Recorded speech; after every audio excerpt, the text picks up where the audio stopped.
为何这次要主动掺和进来？是为了谢雪晨，还是为了那位故人？与其说是为了谁，还不如说是为了自己，想图个有趣。我无聊了这么些年，终于出现了有趣的人，又发生了些有趣的事。我也想看看这故事到底发展成什么结局。哎，对了，前夜你送人回镜花宫时，玉令就已经被盗了，是吗？是。那你见到素宁真时，有没有发现什么异样？当时镜花宫中正忙着搜查，我也问过苏宁真几句，知道了事情的大概便走了，未发现什么异常。公子是怀疑苏宁真？我们来这儿探查，明里暗里也闹出不小的动静。他没有半分阻挠，倒不像是他。我看苏公主的神情，那种恼怒也不似作假。说起异常，好像是有样东西不太对劲。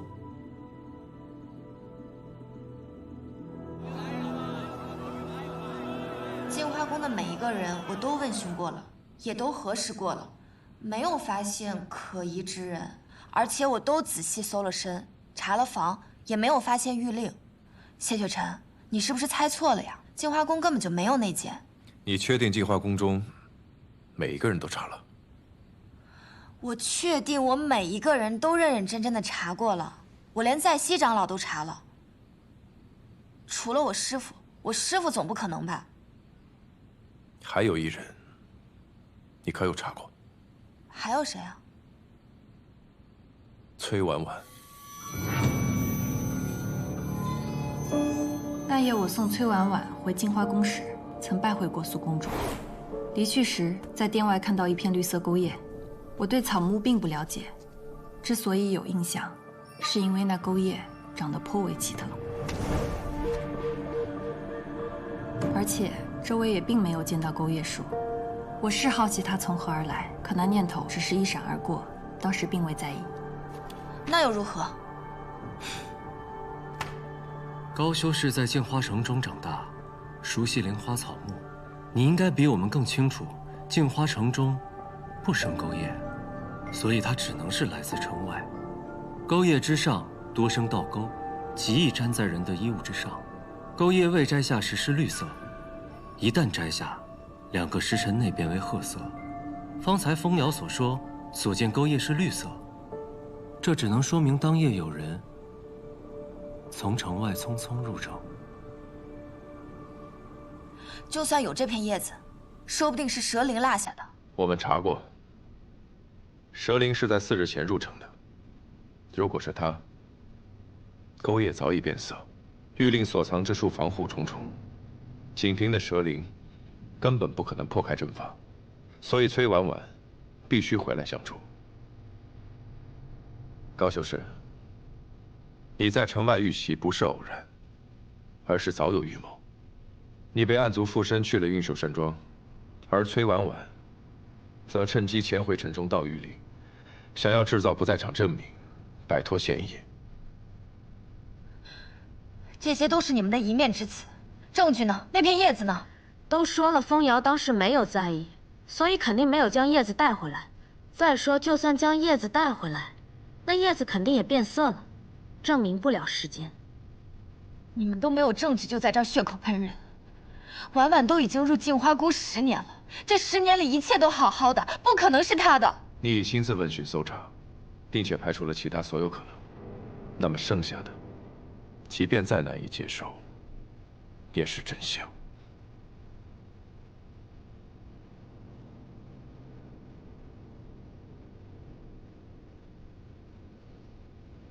不会是他。如此坚信的理由是什么？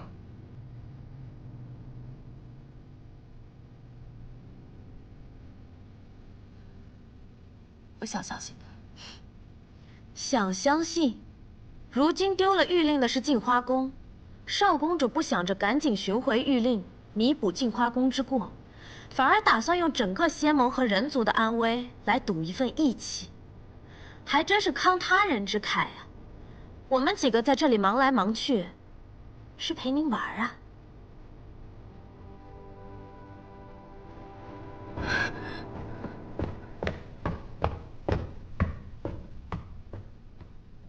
看来穆姑娘对高修士颇有敌意啊。是，我不喜欢他，一直都不喜欢。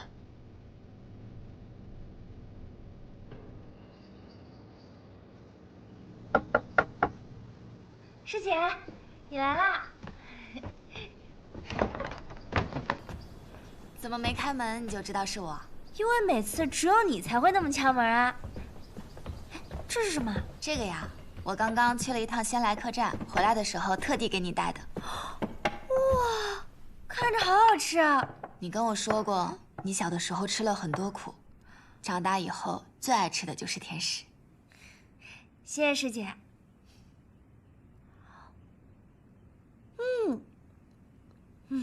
对了，谢少城主，他们知道咱们什么都没查出来，没说什么吧？啊，他们说之前的调查方向有误，所以他们得再想想。真的很好吃啊。婉婉，你说勾结灵族盗玉令的，真的会是我们身边的人吗？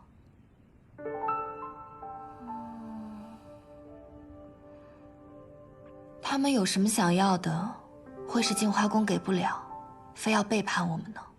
师姐，所谓知人知面不知心，这世上的人原本就都是为自己而活的呀。那你也是吗？你心中也有所求？当然，谁心中都会有自己想要的嘛。像我就不想再吃苦了，我想一直都像现在这样，也不用多厉害，就普普通通当个修士，普普通通的过日子。还有，一直陪在师姐身边，看着师姐成为最厉害的人族女修，看师姐站上人族之巅。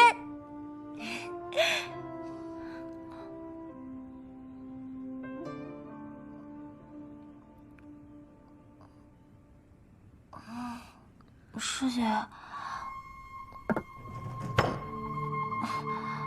我怎么会那么快？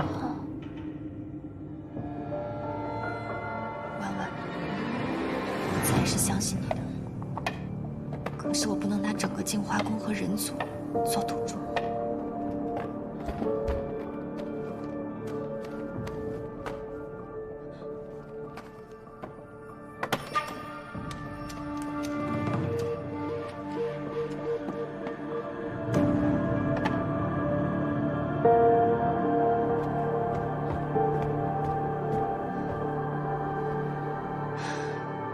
婉婉，还好不是你。你好好睡一觉，睡醒了，一切都会如初的。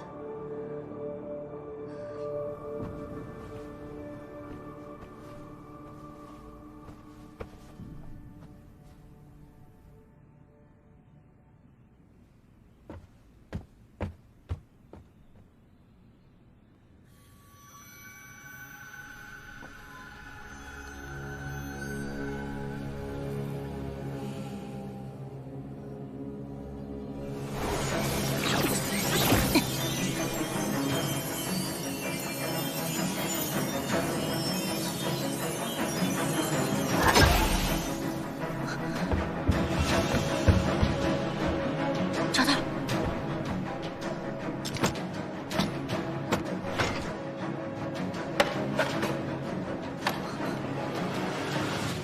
走。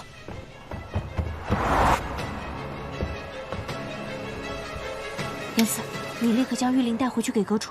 那你呢？我现在还有任务，必须潜伏在这儿，不能暴露。待会我假装从城外回来，他们不会怀疑我。你快走，自己小心。什么人？竟敢来净华宫盗玉令！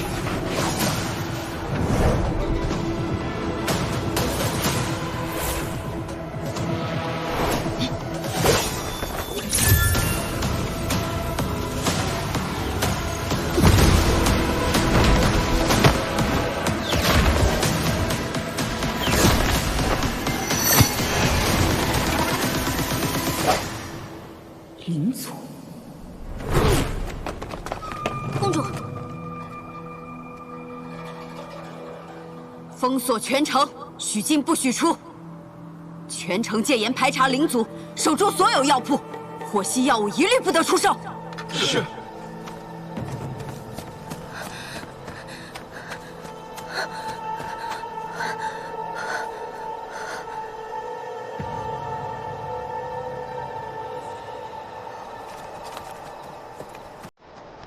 找到了吗？没有。继续找。是。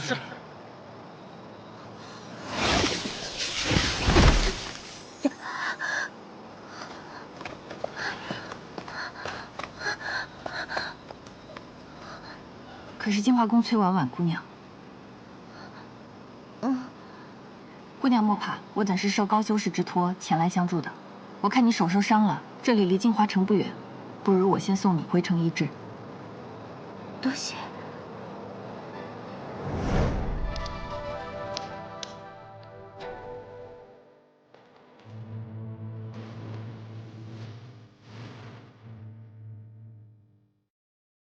人死，计划一起，大业将成。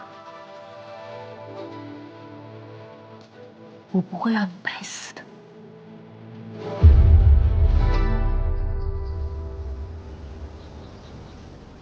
少公主，谢少城主来了。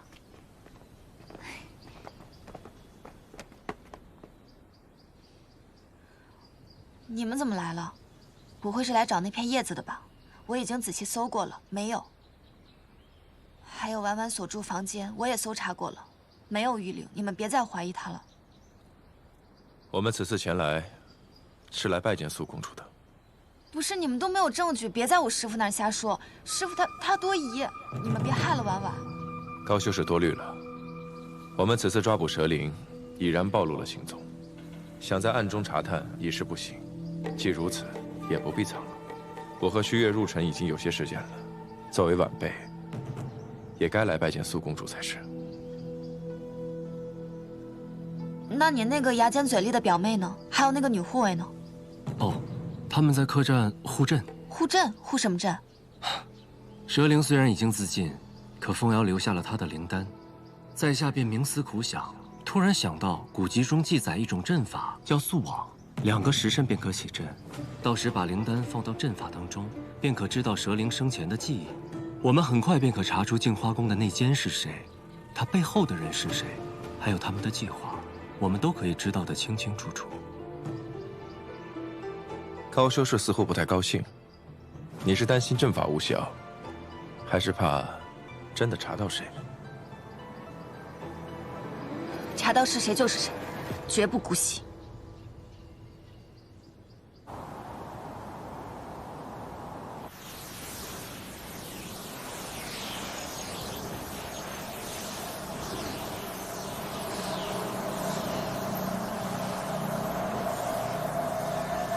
出来吧。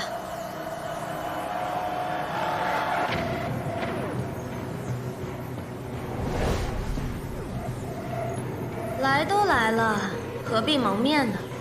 不如坦诚一些，以真面目示人，如何？你就算毁了这个阵法也没有用，只要蛇灵的灵丹还在，我们就可以重启第2个、第3个，别白费力气。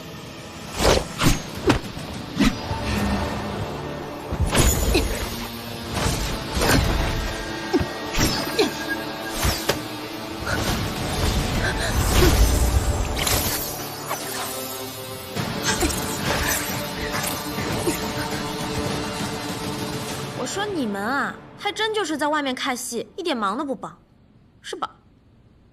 现金本就设在灵丹之上，自然要让他抢到灵丹才行。你不该来这里。再不走，你的灵力就没了。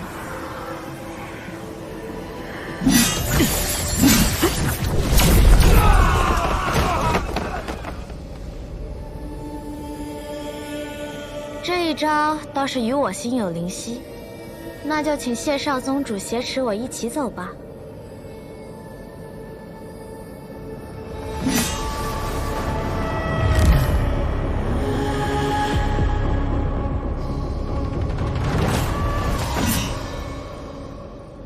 世人常说，一日夫妻百日恩。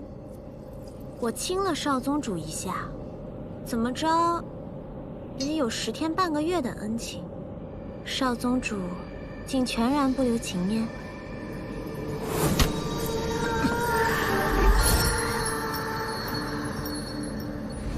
在荣渊，你给我吃了什么？何必视我如敌寇呢？为了救你，我可是连清白都搭上了。当时有暗域的刑官在，我没法同你说清。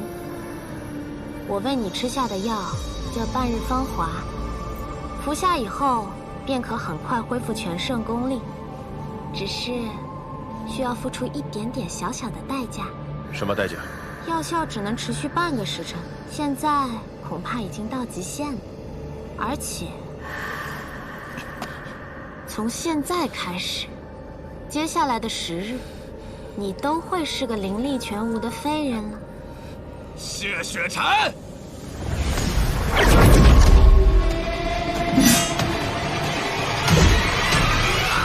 谢雪晨，我现在终于可以亲手杀你了。战影，退下。但我真的很想杀了谢雪晨啊！哎呀！可是我被挟持了，他会杀了我的。所以呢？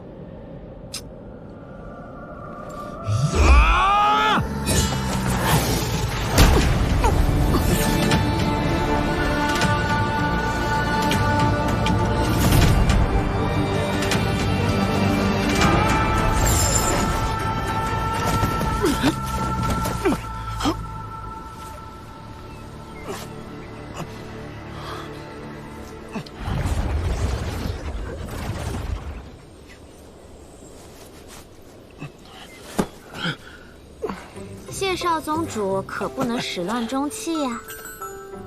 你是怎么？你不在，战影没了战斗欲，自然就好对付了。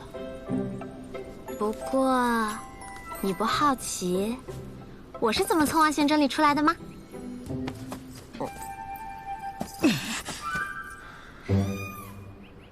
在荣渊之时，我便知你不是暗族。暗族没有心跳，但是你有。你和桑琪都是灵族。不愧是天生识窍之人，果然是胆智力惊人。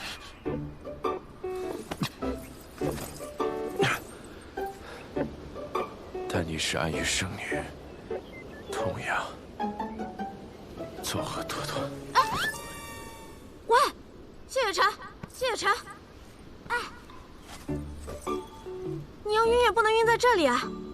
万一坏人追来怎么办？谢雪晨，坏人？谢雪晨，你还有脸说别人是坏人？谢雪晨。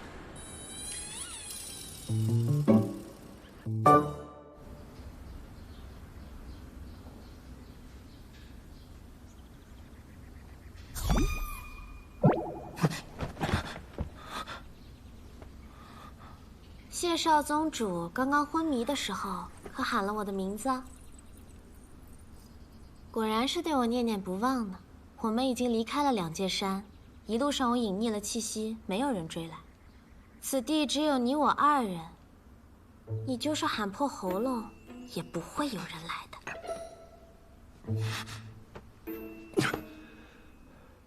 你为何救我？你到底有何企图？自然是图你的人啊！荣渊一面，我对谢少宗主一见钟情，所以献上绝世灵丹助你脱困。我原本想着半个时辰也足够你逃出暗域了，谁知你行事如此嚣张，竟直接杀到诸神宫。没办法，我只好陪你演一出被挟持的戏码了。哎呀，为了你，我可算是欺师灭祖了。暗域我是回不去了，以后你去哪儿，我便去哪儿。你身为爱玉圣女，怎可能背叛桑琪？我们从来平心而动，不讲道义，谈何背叛啊？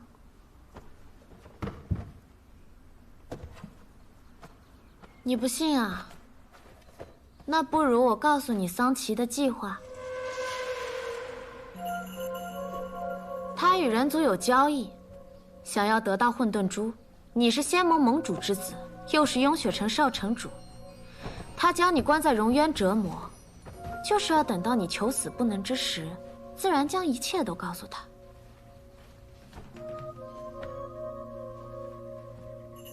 我说他与人族有交易，你怎么一点也不惊讶？你知不知道，仙盟之中有间隙。原来你都明白。也是，虽然万仙阵出现裂隙要修补，人所共知，不算秘密。但补阵人会在何日何时入阵，只有仙盟中人知道。桑琪设下埋伏的时机又是那样刚好，你这么聪明，自然一想便能猜到。其实那天，如果你放弃修补结界，本可以全身而退。结界破了就破了，暗族要去人界，就让他们去就好了。池特用命去护。剑修知道，你们爱玉之人自然不会动。桑琪与何日在交易？这我就不知道了。真不知道，没必要骗你。五枚仙盟玉令分别由5派掌门守护，光得到雍雪城这1枚，并没有什么用。所以我猜桑琪一定还另有计划。你看，我对喜欢的人向来毫无保留，该说的不该说的，我可都告诉你了。这妖女说话真真假假，绝不可轻信。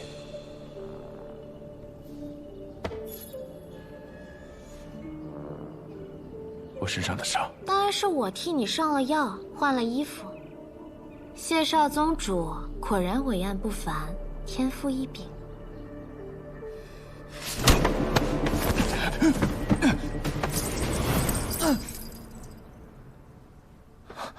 放开我！放开我！如今你无灵力，我有魔功，明知不敌还要出手，难道是欲擒故纵？放开我！放？往哪里放？这里吗？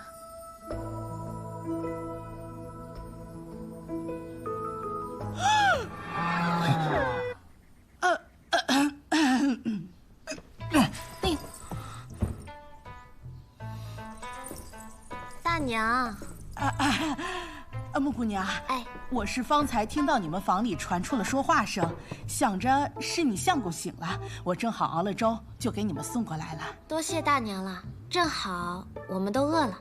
我跟我相公这次真是给你们添麻烦了。哎呀，不麻烦不麻烦，我这荒僻，你们再这样伤啊，不怕仇人追过来。我听我儿子说，你相公伤得不轻啊，那还是在这养好些再走。正好呢，我儿子会点医术，还可以帮他换换药。多谢。不谢不谢，你有什么需要就喊我啊。好嘞。哎呀，运气真好。哎，别看了，看什么看？走了走了走了。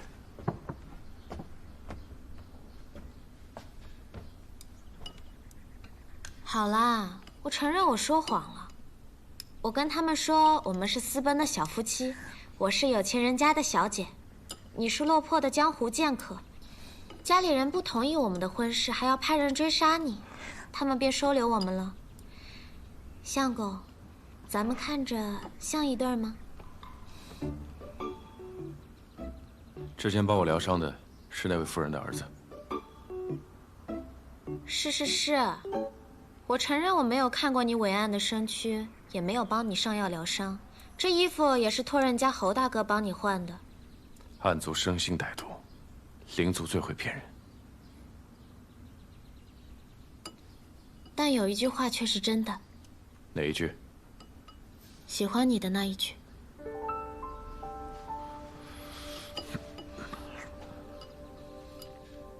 你如今肉身受创，法相受损，与寻常凡人无异。多吃五谷有助于恢复元气。你早些恢复，不也好早些摆脱我吗？你就不怕我在粥里下毒？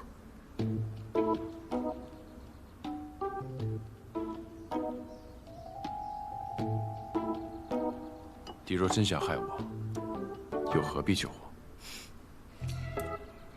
我是没有下毒，但下了药。放心，是补药。你好好睡一觉，对你的身体有好处。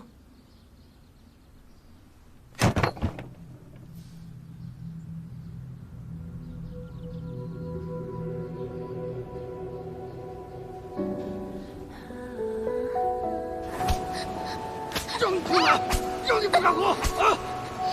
我打死你！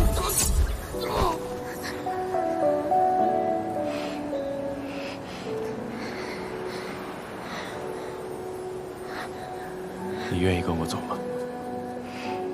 我是灵奴，也要听总管的吩咐。你才不是灵奴！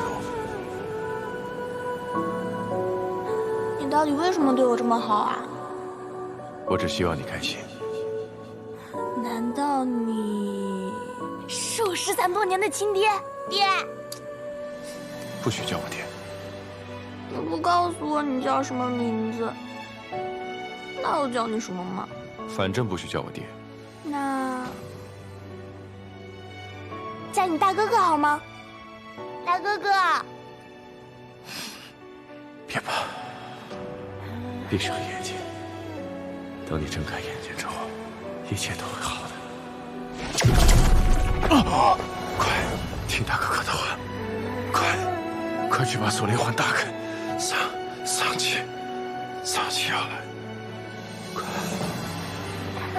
大哥哥，是你吗？可是，你不是已经死了吗？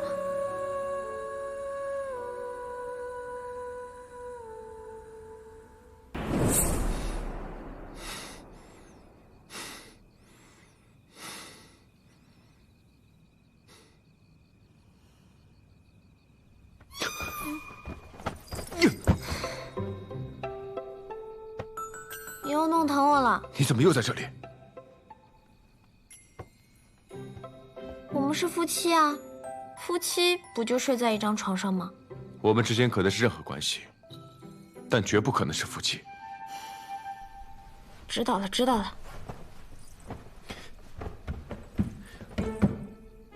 你睡在这儿，我去别的地方。谢少宗主，你讲道理啊！放手！你如今打得过我吗你？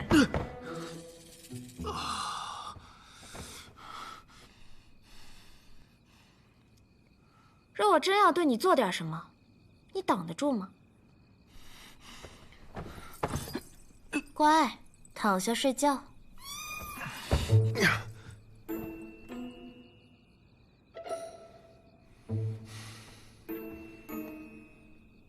我知道，你们剑修的道是宁折不弯的直，一往无前的勇。你生来不凡，小时从未受过这般折辱。若委屈顺从，恐道心不稳；若抵死相拼，又恐清白不保。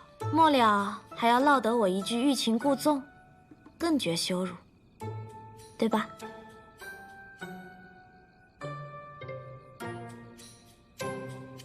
你放心。我绝不上手碰你。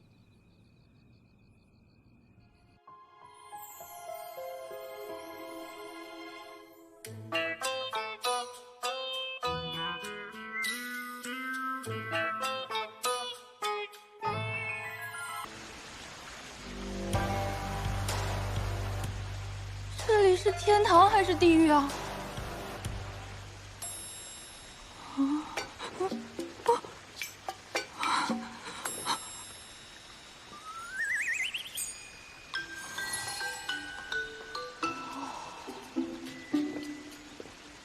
廖师妹，师傅唤你去竹取幽谱找他。廖师妹，师傅，竹取幽谱。师妹不要太担忧，你刚来青谷天，不知那三圣山是师祖修炼禁地，才会擅自闯入的。师傅是不会因此怪罪于你的。快跟我走吧。青谷天、青谷山，这俩怎么这么像？三山科技的魏总你知道吧？他看了你青谷山的案子，觉得不错。你今天晚上连夜赶去青谷山，明天一早亲自去拜访他。廖师妹，算了，说多错多，先演着吧。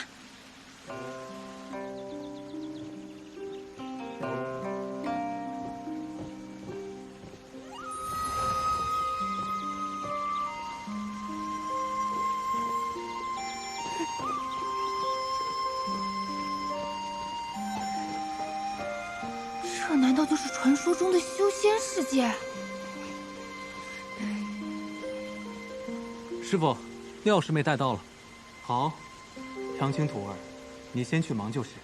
是，徒儿先行告退。那我……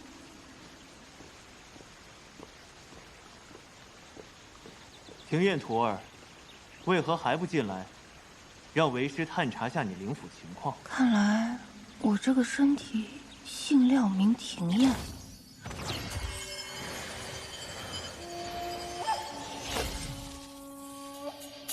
三圣山外的结界，果真是伤了你的灵府。灵府？那个是啥呀？灵府是一个人最隐秘的地方，神识、神思、神魂都在其中。说的什么啊？怎么都听不懂啊！若是伤了灵府，便会像你这样意识混沌，胡言乱语。既然你已忘却前尘，那为师便来告诉你，这里是青谷天庚辰仙府下40之宫的一个小门派。你已拜入我青谷天门下3月有余。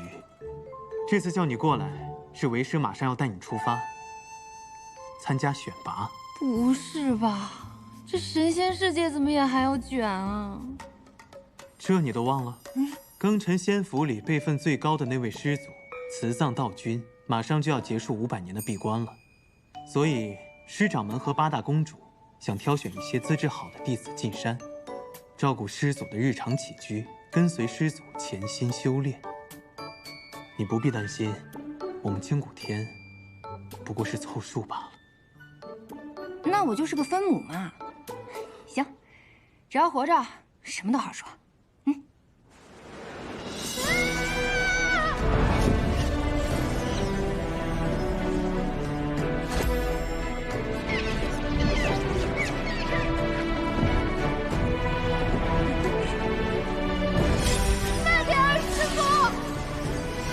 徒儿莫要害怕，在你脚下，便是绵延8888里的庚辰仙府。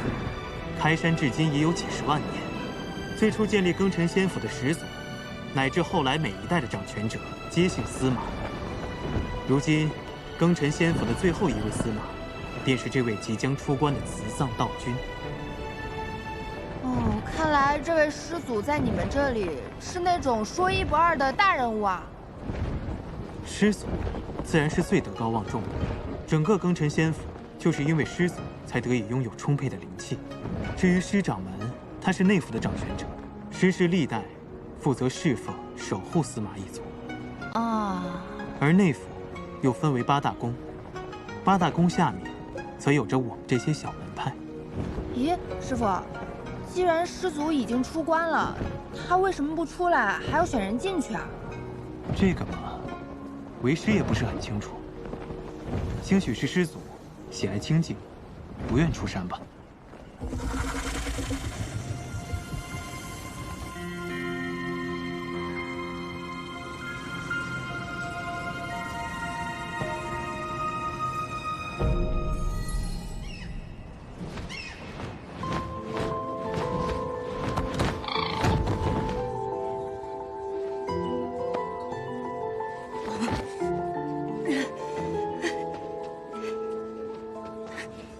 这里便是凤栖阁了，是八大宫公主和师掌门共商要事的地方。这不就是海选吗？不知道师祖喜欢什么样的弟子？师祖当然喜欢资质好、修为高的弟子。他们都展示什么才艺啊？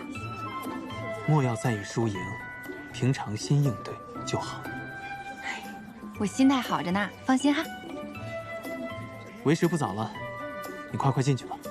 再等等，我都习惯了，踩点进来。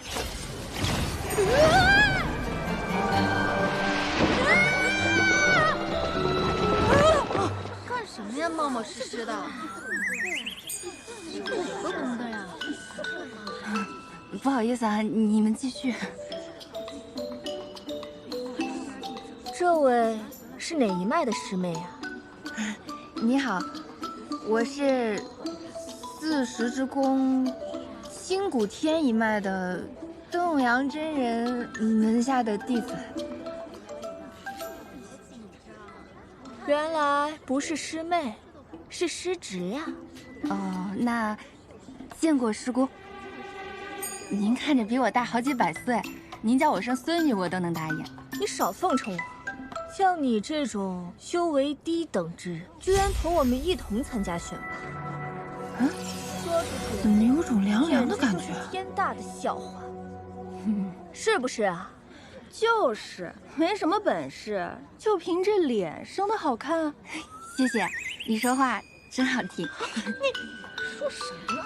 就是，谁夸你？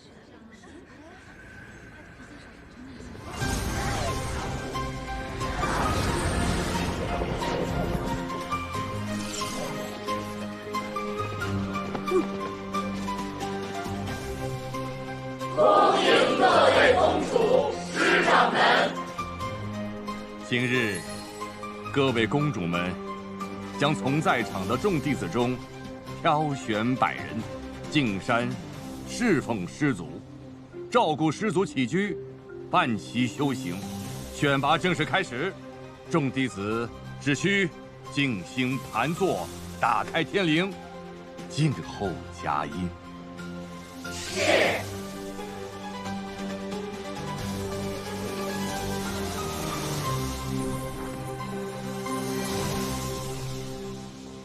怎么打开天灵啊？在这里干坐着就行吗？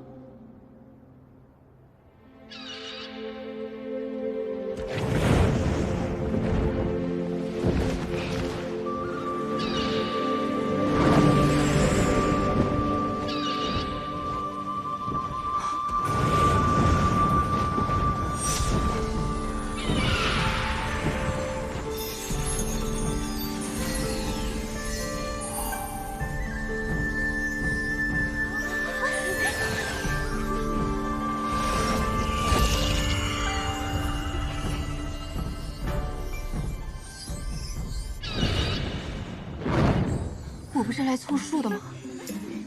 谁给我买出道位了？搞错了吧？我没有中选，这个3灵根的废物怎么选上了？我这个废物也想问呢。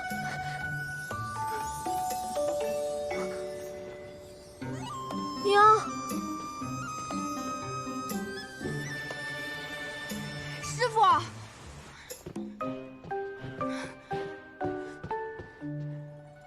庭燕徒儿，听闻你已经中选了，为师甚是欣慰，与有荣焉呐。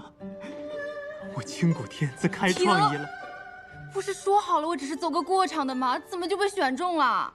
你能不能跟上面反馈一下？我不想去，有的是人抢这个 offer。什么符？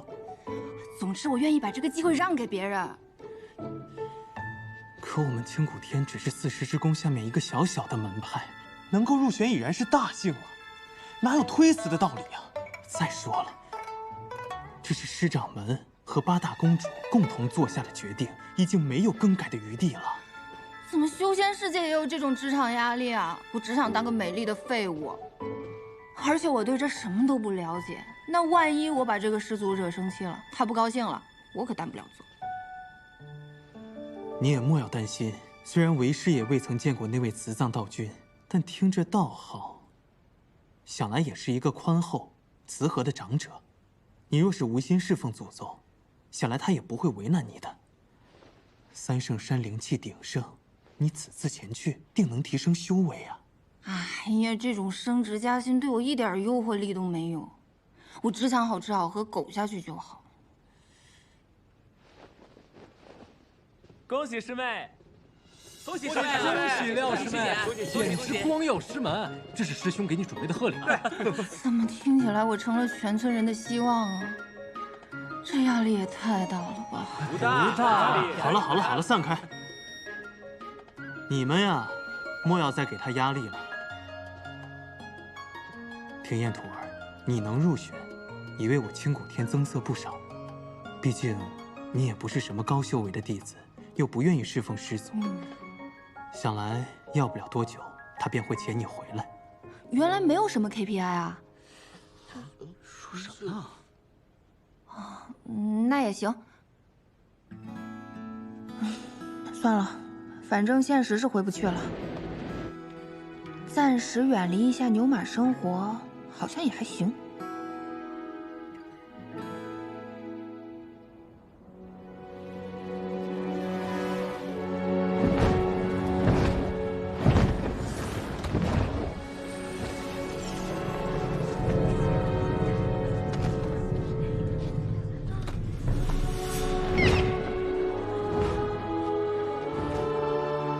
这便是三圣山了。我怎么什么也看不见啊？三圣山的神圣，岂是你一个普通三灵根能够领略的？此处曾飞升过3位圣人，自师祖慈藏道君闭关以后，此处已闭山500年，无人再进入过。听起来像是个隐藏大副本啊！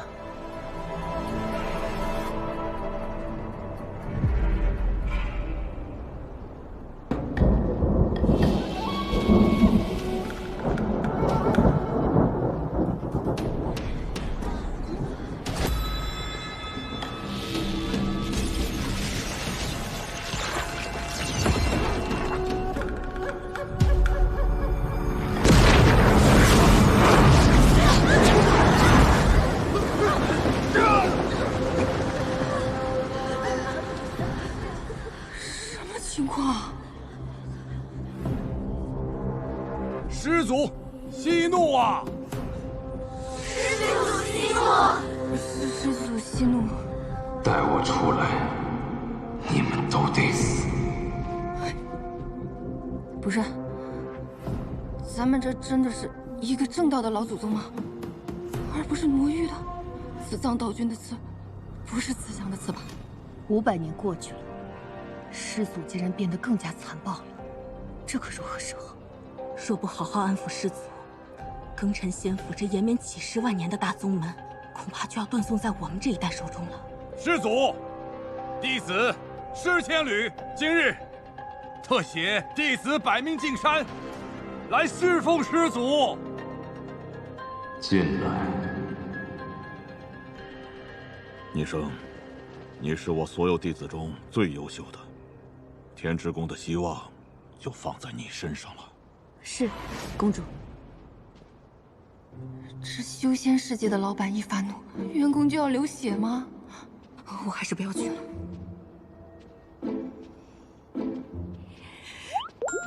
嗨，出发。哎，我东西不见了。东西掉哪儿了？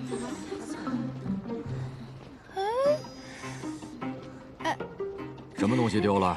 我帮你找啊！太客气了，我自己找就好哈。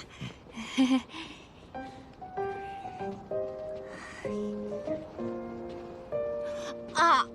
哎呦，我肚子好痛，好痛啊，肚子！哎呀，晕了！哎呦，不行了，肚子上去再说。痛，真痛！行了，不疼了，我自己可以走。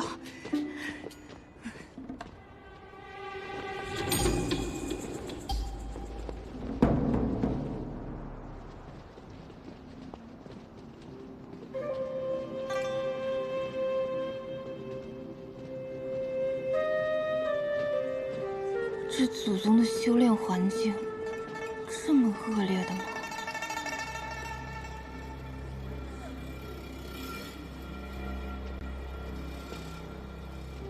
还是说，师祖修的是什么邪门歪道？师姑，这里有些吓人，我们还要往前走吗？公主进山之前交代过，这山中有结界，如果贸然离开的话，不仅会惹怒师祖，而且会被结界吞噬。你要是嫌活得太长，就先逃吧。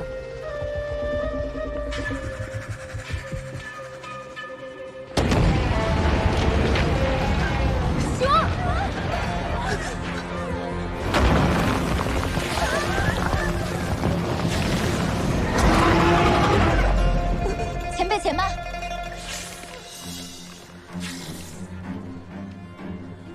前辈，我等弟子前来拜见师祖，初来乍到，还请前辈带路。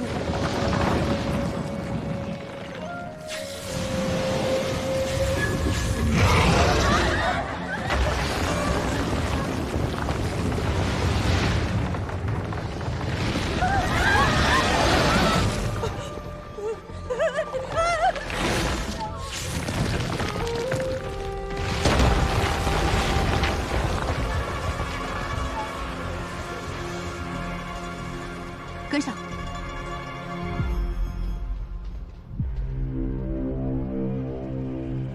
还跟上？这破工作，我才不干！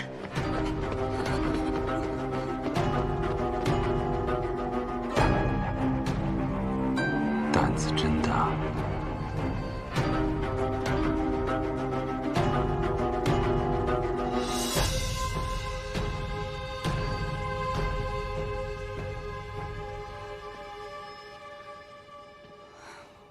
这些人也太勇了吧！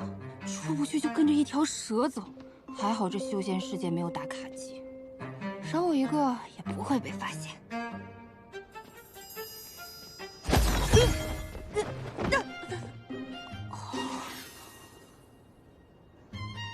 啥呀？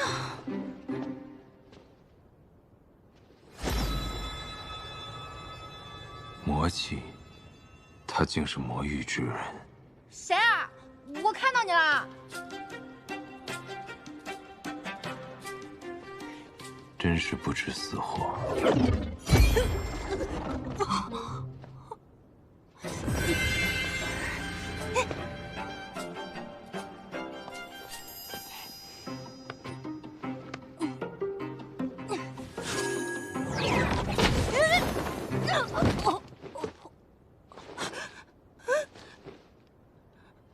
太邪门了，还是回去吧。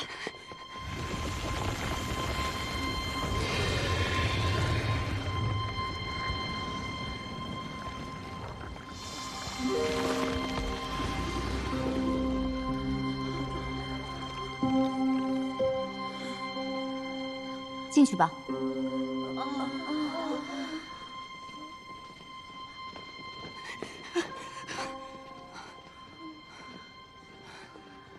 恐怖片里最早死的都是落单的人，我还是跟着大部队走吧。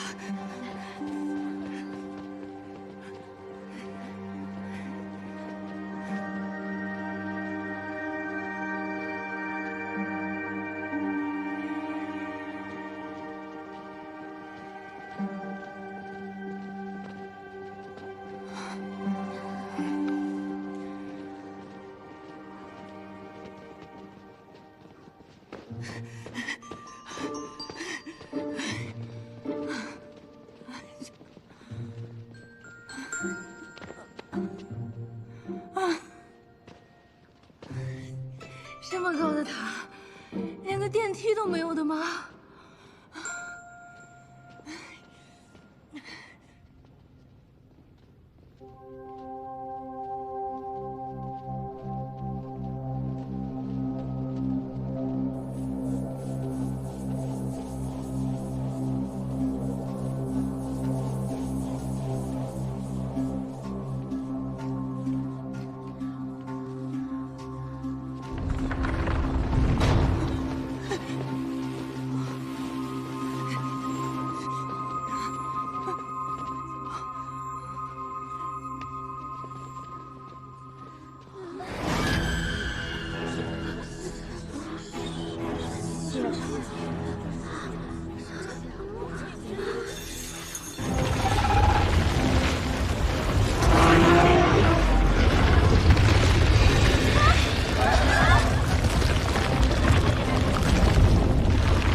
歹的东西。参见师祖。参见师祖。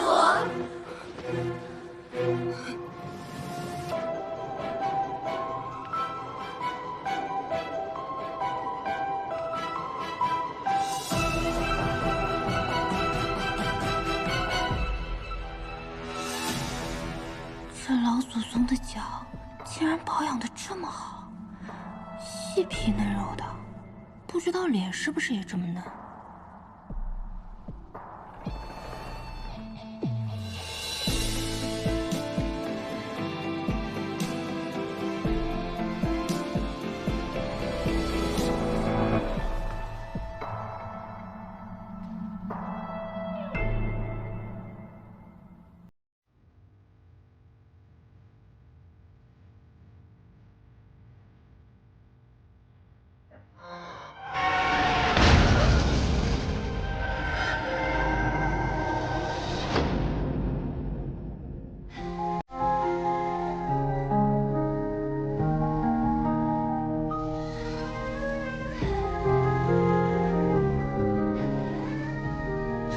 ？100多岁的祖宗，竟然是个小白脸！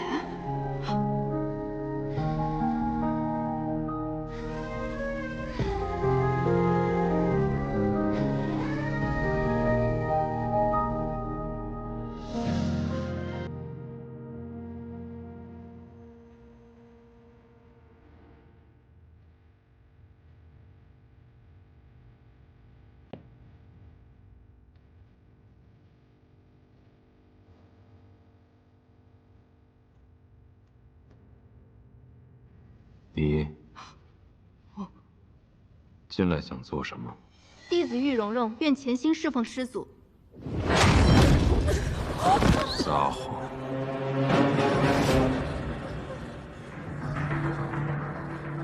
这祖宗长得白白净净的，怎么脾气这么暴躁啊？跟个地雷似的，一点就炸呀！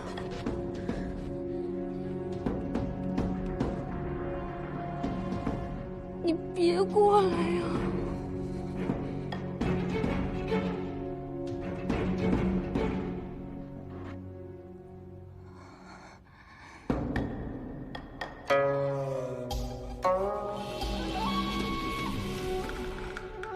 你叫什么名字？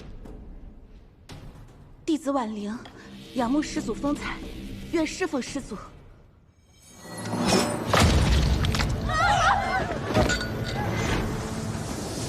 不是婉玲师妹，他是谁？竟然有人敢冒充混入，他什么目的啊？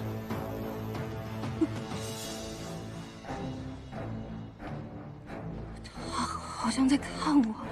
那不是祖宗，你别看我呀！这儿还有个胆子更大的。我哪里胆子大了？我根本什么都没做呀，祖宗！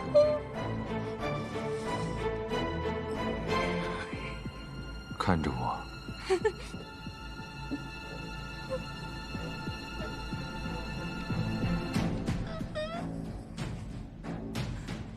睁开眼睛看着我。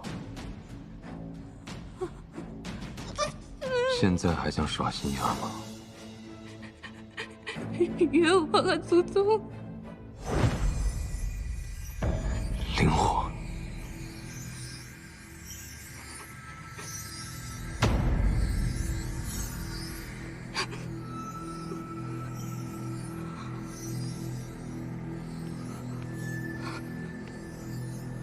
都滚出去！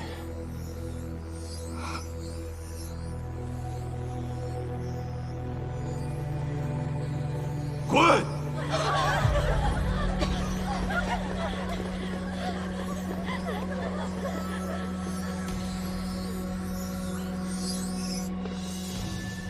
这师祖精神状态好像不太正常，简直是蠢发疯。我怀疑他找我们来，是给他的宠物蛇囤口粮的，现杀的比较新鲜。休得胡言！今日面见已毕，我们要找个地方先安顿一下，等待师祖的吩咐。走。这个天之宫的穆尼生以为自己是谁啊？人人都得听他的。我偏不。我们走这边。看来这几位宫斗选手都看不上我，啊，也好，不出头不冒尖，能苟一天是一天。啊，整整走了这么久，脚都感觉磨出水泡了。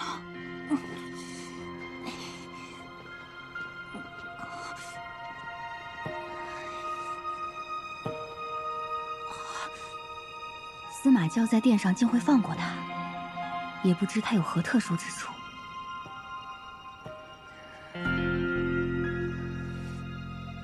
希望这个老祖宗没有开例会的习惯，不要再见我了，好痛！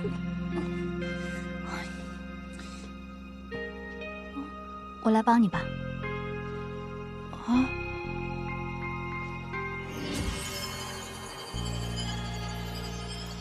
一下子就不痛了呀？谢谢啊！我叫廖廷烨，你呢？我叫叶入灵。啊，入灵。怎么你也落单了呀？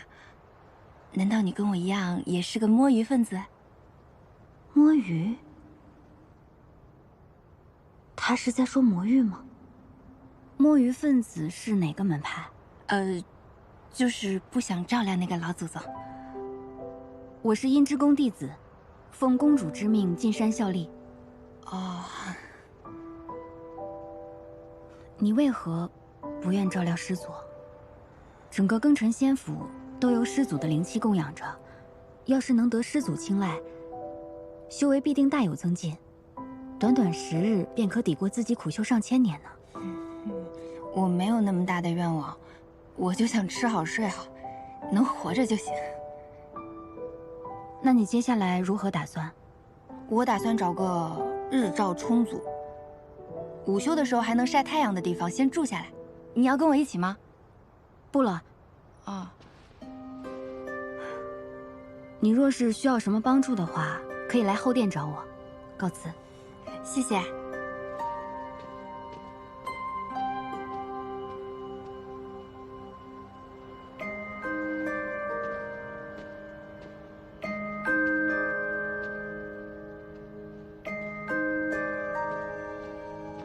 廖廷烨。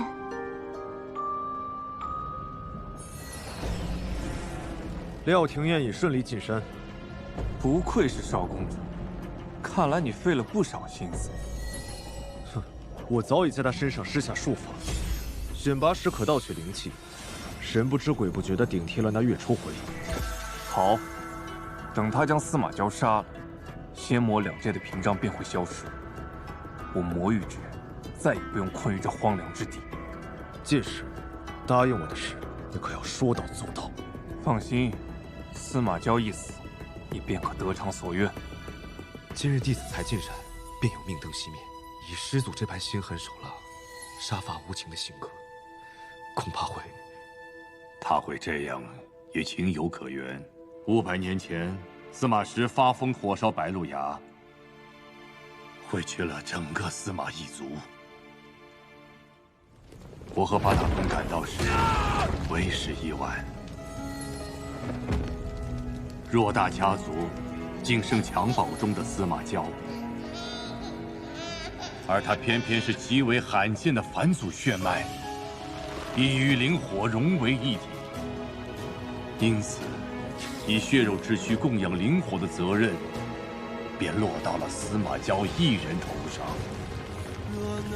此等血脉承载了无上的力量，但也带来了无尽的痛苦。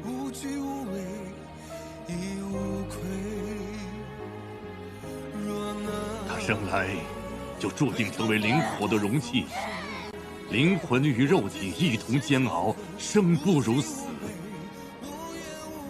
他们为了留住这珍贵的血脉，施下封印和禁咒，令他无法自强，将他封在三圣山，一困就是500年。从出生起便被灭族，八大公也只想着将他利用殆尽，不封魔才怪。师祖，请把这碗汤喝下吧。再喝一口。师祖对我施加，尚且还能念及几分旧情，但那些被八达宫送入山的弟子们各怀鬼胎，恐怕难逃一死。他睁开眼睛看着我，为什么会让灵火躁动不安？冤枉啊，祖宗！他到底在谋划什么？他会是我所需之人吗？